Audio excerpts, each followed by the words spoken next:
Karena bagaimanapun juga, kalau sekarang dengan cara terbuka gitu kan, aktivis nggak punya duit. Fakta lah itu. Gitu. Prinsipnya sih memang hampir sama dengan apa yang dialami. Jangan selalu serius, Pak, yang los aja bicaranya. Pengalaman saya yang hampir menang itu, gitu ya. Yang hampir, itu yang bikin serius itu. yang hampir menang itu ya Flashback-nya itu menyakitkan. menyakitkan. Jangan sampai kita nyalon-nyalon aja, nggak pernah membaca musuh. Mengenal diri kita, mengenal musuh, 100% kemenangan. Ternyata di politik itu jangan pakai etika. Abang-abang juga yang nyalon, ya kita harus hargai itu. Tapi ketika praktiknya gitu di lapangan, itu ya disikat saja, main sikat saja. Saya nggak mau bakda, pengennya kobra katanya gitu kan. Gitu. Jadi bikin bayar di muka gitu ya. Kan bahasanya udah begitu.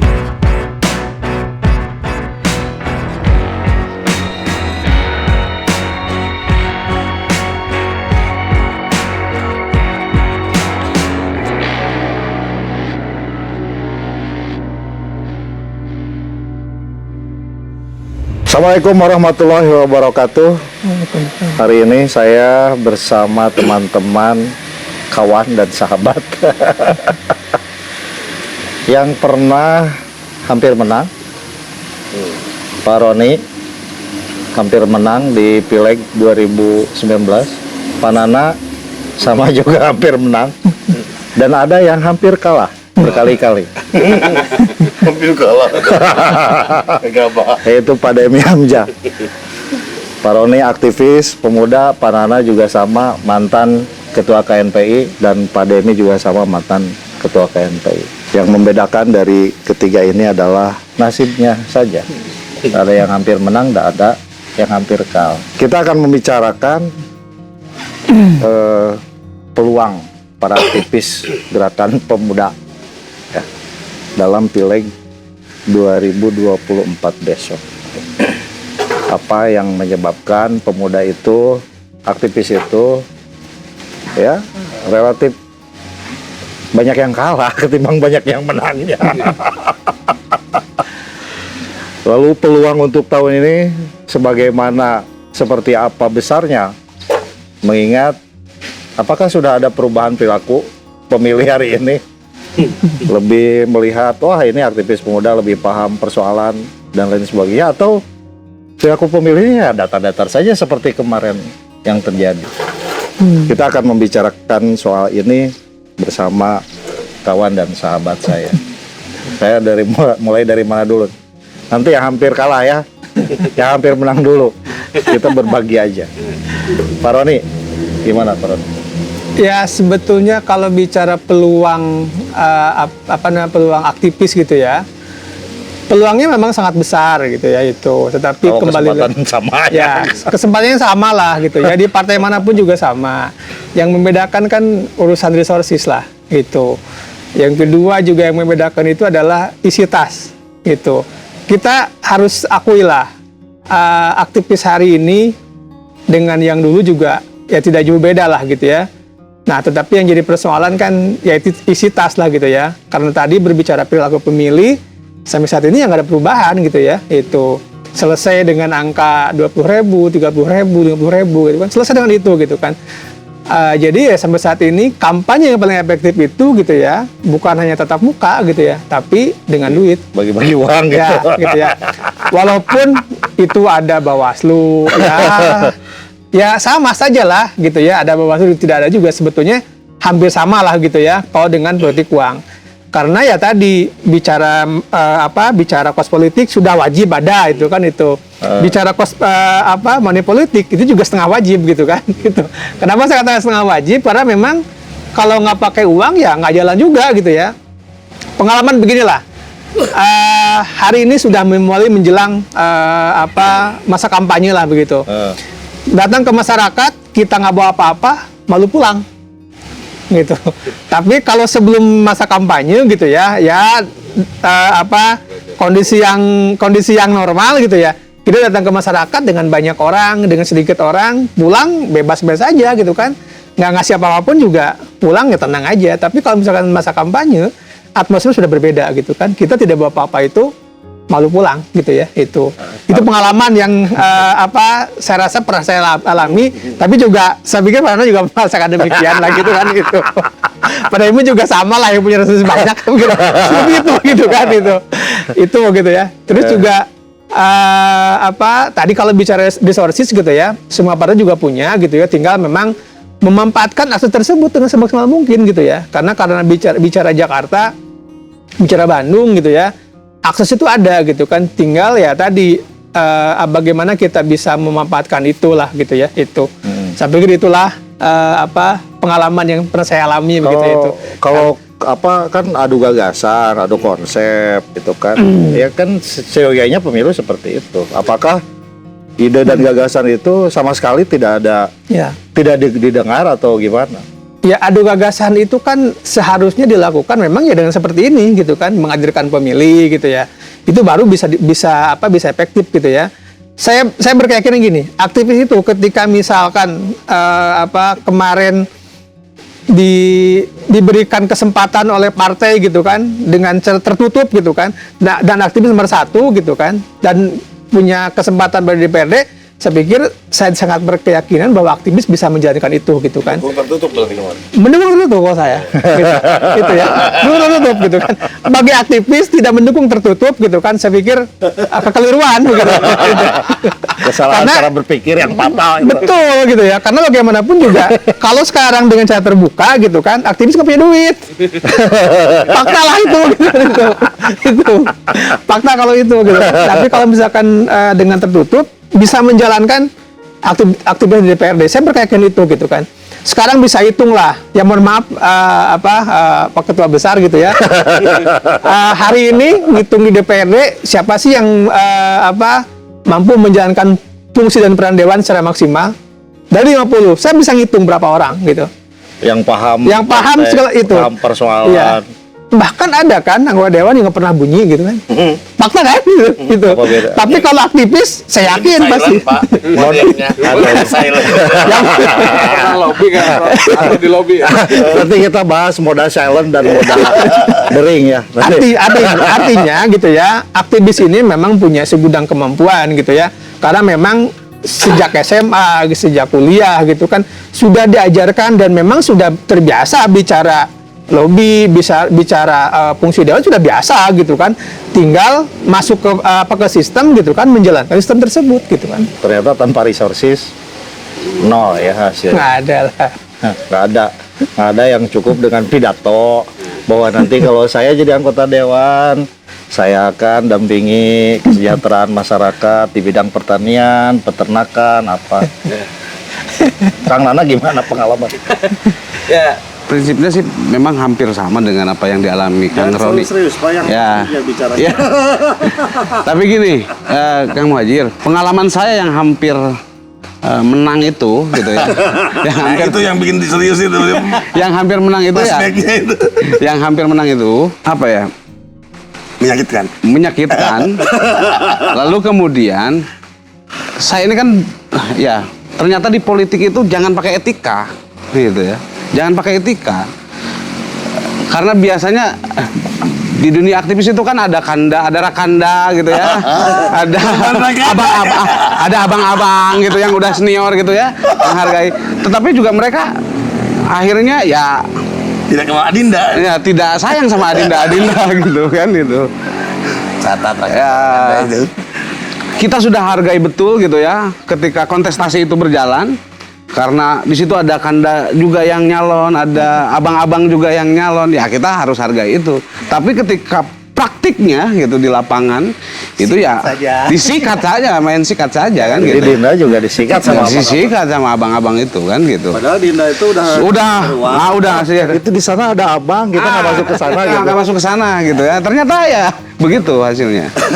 Ternyata yang Dinda pegang juga disikat juga.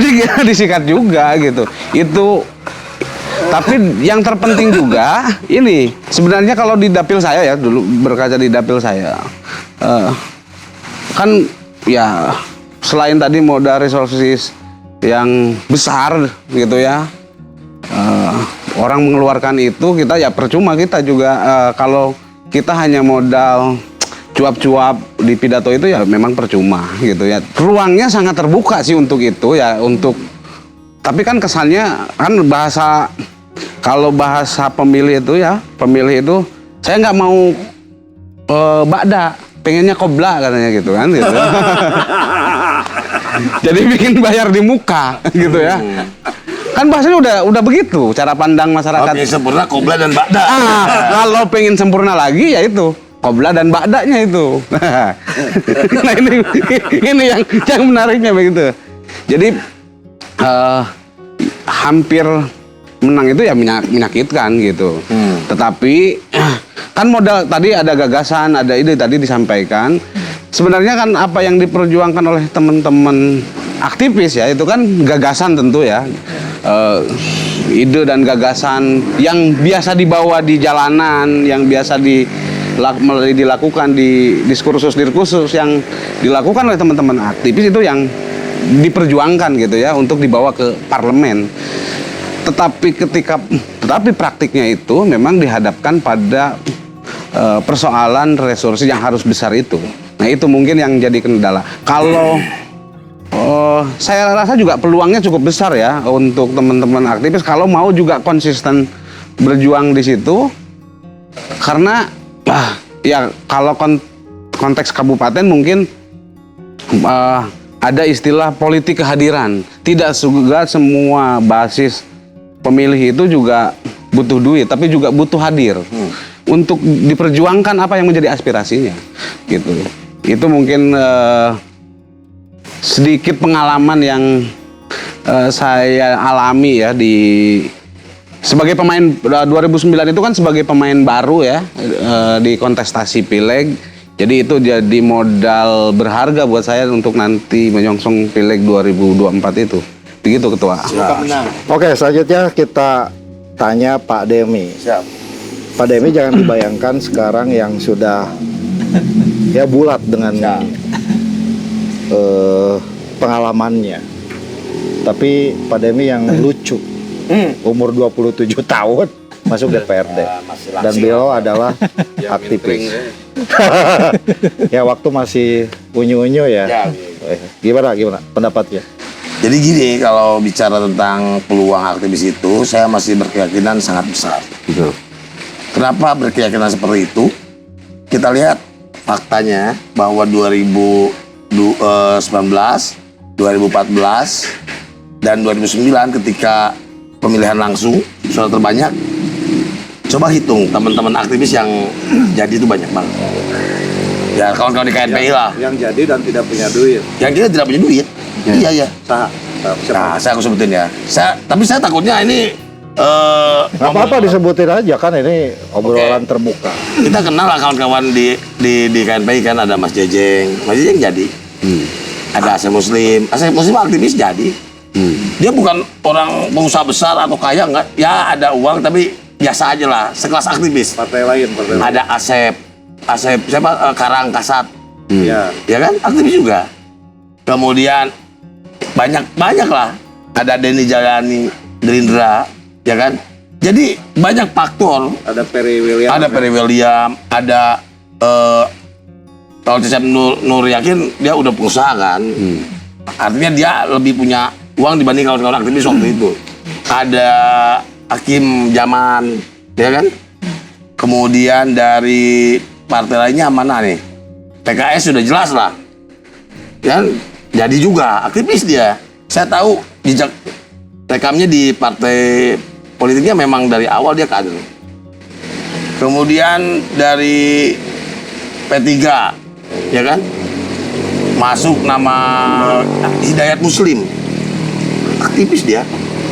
Dia kader partai, dia bukan tergolong orang yang punya modal besar. Saya tahu diajar naik motor gitu kan kayak gitu. Termasuk saya dulu waktu 2004, meskipun saya sebenarnya masuk jadi anggota dewan ini adalah periode tertutup waktu itu. Kemudian saya diuntungkan karena nomor 2. Tapi saya masih meyakini pasca itu masih tidak pakai uang. Uang itu kos politik oke. Untuk membangun untuk operasional tim. Betul. untuk masang-masang alat peraga, dan untuk kampanye terbuka. Selebihnya sampai sekarang, jujur saya tidak pernah membayar orang per kepala untuk membayar menjadi suara, dan saya nggak yakin itu, gitu loh. Dan kita juga belum bisa membuktikan bahwa efek itu faktanya benar menurut penelitian itu ya. Itu benar dia nyoblos, kita bayar terus nyoblos, kita juga nggak ada buktinya. Nah, artinya gini, bahwa ada beberapa aktivis memang yang menang tidak punya uang karena faktor tanda kutip diuntungkan oleh kondisi. Ini Jokowi efek, Prabowo efek contoh, dia masuk, atau SBY efek, Mansur, CS dulu ya kan, kawan-kawan Demokrat itu SBY efek. Dia di momentum yang tepat, di partai yang tepat. Nah, Adinda, ini masalahnya. Ini tidak di partai yang tepat dan tidak di dapil yang tepat. Ya, ada dua Adinda ini. Partainya taruhlah, Kang Nanan di partainya udah oke, udah tepat lah. Ketika PKB ada peningkatan dari 5 kursi menjadi 8 kursi. Tapi ini opini ya. Ini opini. Opini fakta tapi ini fakta loh. Aku ngomong by data loh. Oke. Opini ketika PKB ada peningkatan dari 5 di 2009 itu 5. Kemudian 2014 jadi 8. Bang Panana nggak dapat kebagian yang 3 itu kursinya. Bener nggak? Tapi duanya dapat aktivis. Mas Jejeng dapat, Asa Muslim dapat ya kan? Ya. Asa Muslim 2019 ya? 2019. Jadi 2014 itu yang dapat tuh Hakim Jaman. apa namanya Bang? Bukan Usman. Nah, Usman aktif juga. iya. Dan itu siapa? Mas Jejeng. Mas Jejeng ya? Iya, Pak Jejeng. Mas Jejeng, ya Mas Jejeng. Nah, kemudian dari sana kita lihat bahwa ada orang yang punya basis massa besar, dia tidak punya uang. Seperti Dapil 2 ini si Pikiran Sori. Jadi PDI Perjuangan suaranya 5.000. Andaikan waktu itu dia nyalon jadi PKB, dia bakal jadi kursi. Dia bakal duduk jadi dewan. Karena di PDI ada yang lebih tinggi suaranya. Kemudian sisa suaranya nggak mencukupi buat Satu kursi. satu kursi tambahan. Nah, ini persoalannya artinya apa? Kalau kata kiai-kiai kita, bahwa ternyata pemenang itu sudah ada di langit. Nah, ini udah selesai pembicaraan. Artinya begini, tapi peluang-peluang aktivis besar ini, kenapa Bang? Karena aktivis punya satu investasi, aktivis punya satu modal kuat, yaitu dia punya relasi. Betul. Dia punya relasi, dia punya jejaring, dia punya paham hal mengadvokasi. Nah, seharusnya mereka melakukan itu. Dia sebenarnya sudah punya basis sebelumnya, malah basis itu bisa non partisan, yang kemudian dibawa sama dia ke menjadi partisan sebenarnya. Jadi saya mau cerita dulu Kang Waji, saya ingat 2004 ketika saya diberi nomor 2, saya itu sama sekali beneran demi Tuhan, saya keluar kuliah saya tidak punya uang, saya itu jalan nggak punya kendaraan, saya dibonceng-bonceng yang sekarang jadi kepala desa itu Pak Gugu, belum jadi kepala desa waktu itu, dia masih yang guru honorer, pakai motor dia, rokok aja nggak punya, tapi saya jalan, dan suara saya waktu itu 1.500. Dengan uang 10 juta lah habis total buat kampanye, buat awas dan segala macam. Kata 10 juta di mana? Nah, enggak, di total nggak kerasa lah pengeluaran gitu. Bang Anjuk oke nya berarti. Enggak, ada yang dari orang tua. Nah, kan belum enggak kerja kita pengangguran. Tapi dengan modal itu kita ke Parung Ponteng, ketemu pemuda desa, kita ngobrol, kita cerita di Cibalong bahwa penting banget ini putra daerah harus ada yang jadi. Tapi mungkin karena ikhtiar itu, maka Kang Heri kaget lah. Nah, Kang Heri itu waktu itu kan incumbent. Suara dia tuh 4.000 kan kalau nggak salah itu. Apa 3.000 sekian lah. Nomor 2-nya ada di Thomas almarhum. Nomor 3-nya saya. Kaget Pak Heri. Wah, kok suara mulu segitu? Nah, saya sih sadar bahwa itu sebenarnya suara Kang Heri, dan niat kita waktu itu ingin tuan Kang Heri we. Lepas dari itu semua, makanya bukan bilang Karma Neva di Karatse Mapali Sukadiatna. Maka ketika kita melaksanakan tugas ya, PDI-nya ya. jalankanlah, karena kalau tidak sekarang ya nanti anakmu dan sekarang saya mengalaminya gitu loh. Artinya Kang Nana tidak usah berkecil hati karena di depan mungkin ini tahun inilah Kang Nana akan dilantik. Tinggal bagaimana tadi Kang Nana. Tapi saya nggak sepakat bahwa jangan pakai etika, nggak sepakat. Kenapa? Semua orang harus punya ambisi. Betul. Tapi membedakan orang baik dan tidak baik itu lihat cara dia mencapai ambisinya. Benar nggak? Betul. Nah artinya tentu Adinda ini jangan menjadi golongan orang yang tidak baik. Ya. Sing emot. Kalian tuh sudah berinvestasi banyak di lingkungan. Tinggal memetik hasil. Ya mudah-mudahan hari ini hasilnya. Tapi dihitung ulang, disimulasi lagi karena meskipun ini urusan takdir kita bisa berhitung kan. Kira-kira ini trennya partainya apa? Kira-kira di sana peluang menangnya ada nggak? Saingnya siapa? Itu harus dihitung betul. Jangan sampai kita nyalon aja, nggak pernah membaca musuh. Kata Sun Tzu kan, mengenal musuh, tidak mengenal diri kita 50% kemenangan. Tidak mengenal musuh, tidak mengenal diri kita 100% kekalahan. Mengenal diri kita, mengenal musuh 100% kemenangan. Begitu bos. Oke, terima kasih Pak Dewi.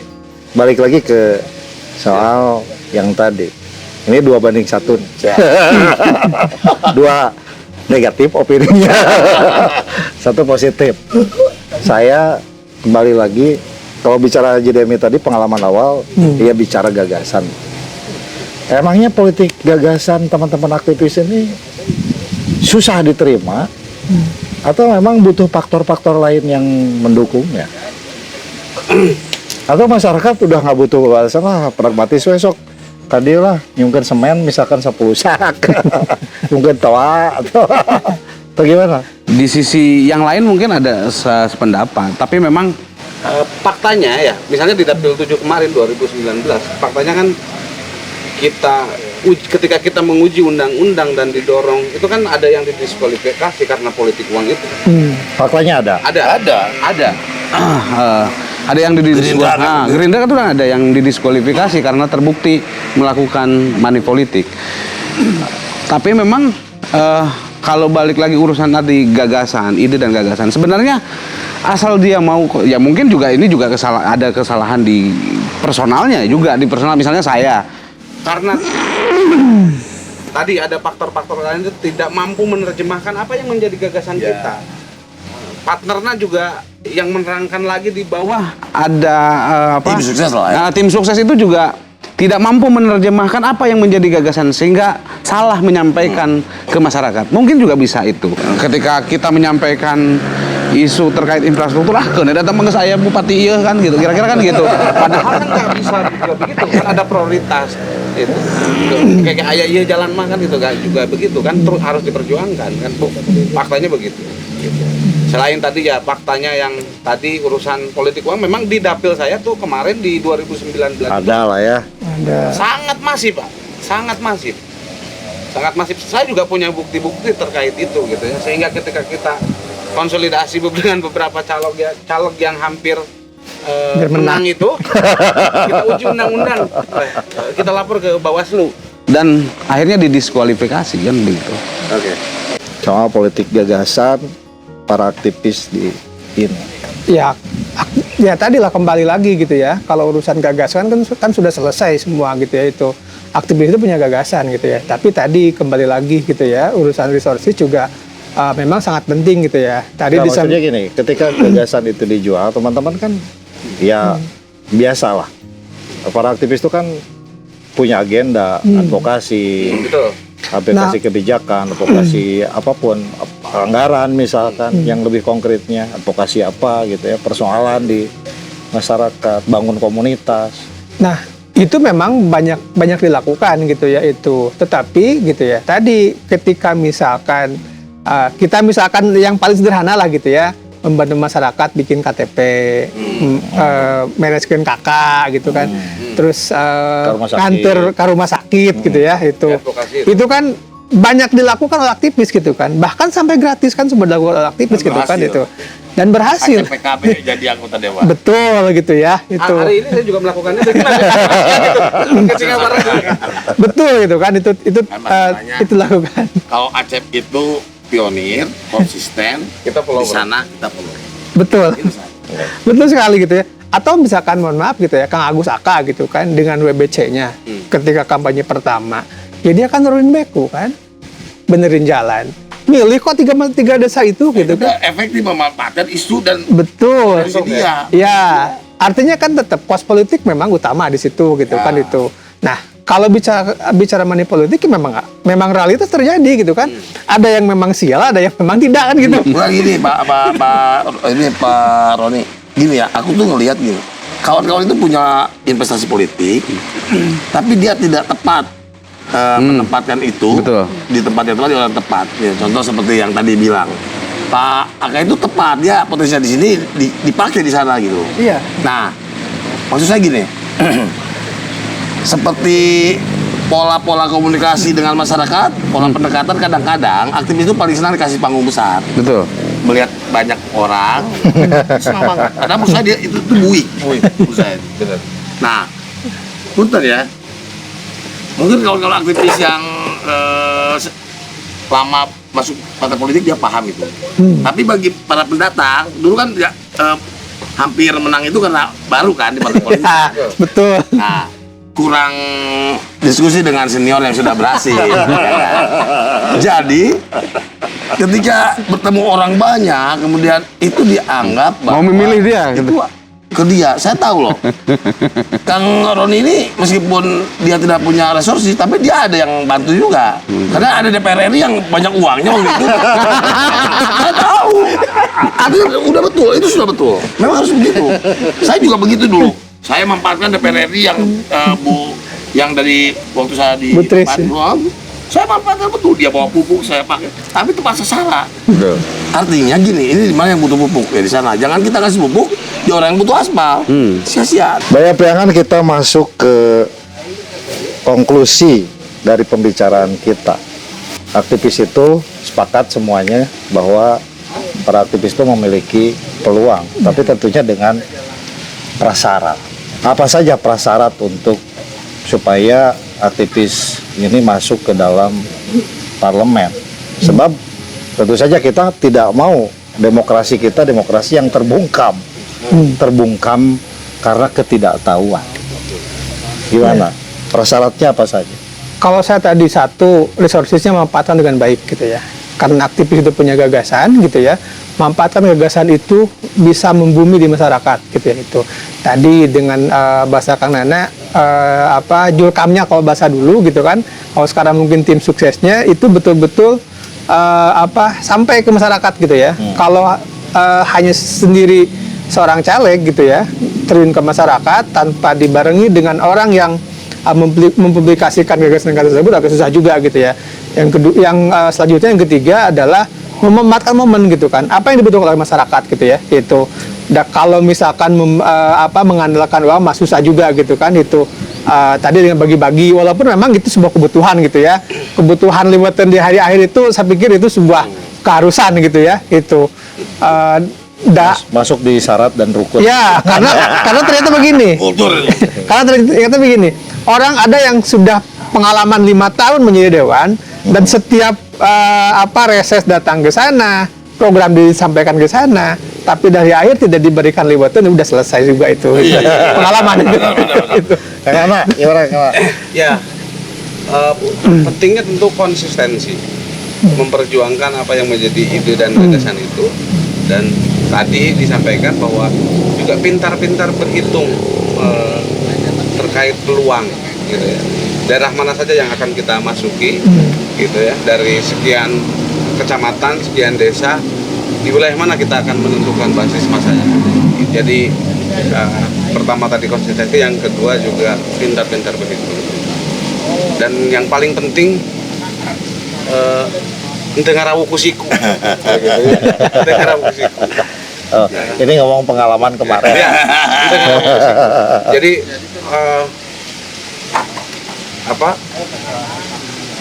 daerah basis mana kita akan menentukan basis itu. Gitu. Pintar-pintar berhitung itu di situ.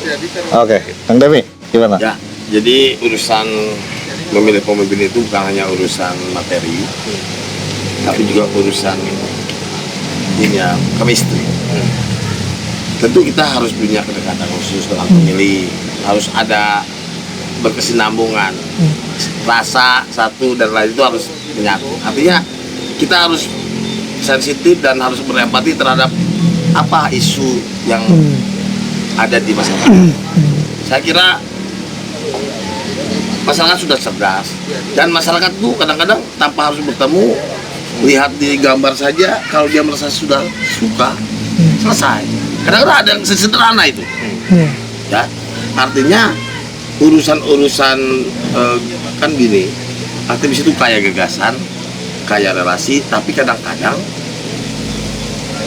komunikasinya yang juga tidak mengena ke masyarakat, sehingga masyarakat kurang Teka harti lah. kehatian, Terlalu tinggi. langit. Ya, artinya ini juga penting ya, kita harus bisa membumi juga, kita juga harus punya chemistry, bukan melulu soal materi. Jadi saya kira peluang aktivis masih sangat besar ketika aktivis itu mau kemudian menyesuaikan dengan kondisi, tapi tetap dia mengadvokasi kebutuhan masyarakat dan tadi jangan lupa kalkulasi, yang penting itu. Hitungan itu ya. Oke, terima kasih para narasumber semua, Baya Priangan. Kita tidak menghendaki demokrasi kita, demokrasi yang terbungkam karena kapasitas yang tidak sampai. Hati-hati memilih yang pemimpin atau calon anggota dewan yang tidak memiliki kapasitas memahami persoalan dan memahami konteks persoalan dan memahami solusi atas persoalan itu, terutama dalam konteks advokasi kebijakan publik. Ketemu lagi di perspektif episode berikutnya. Assalamualaikum warahmatullahi wabarakatuh.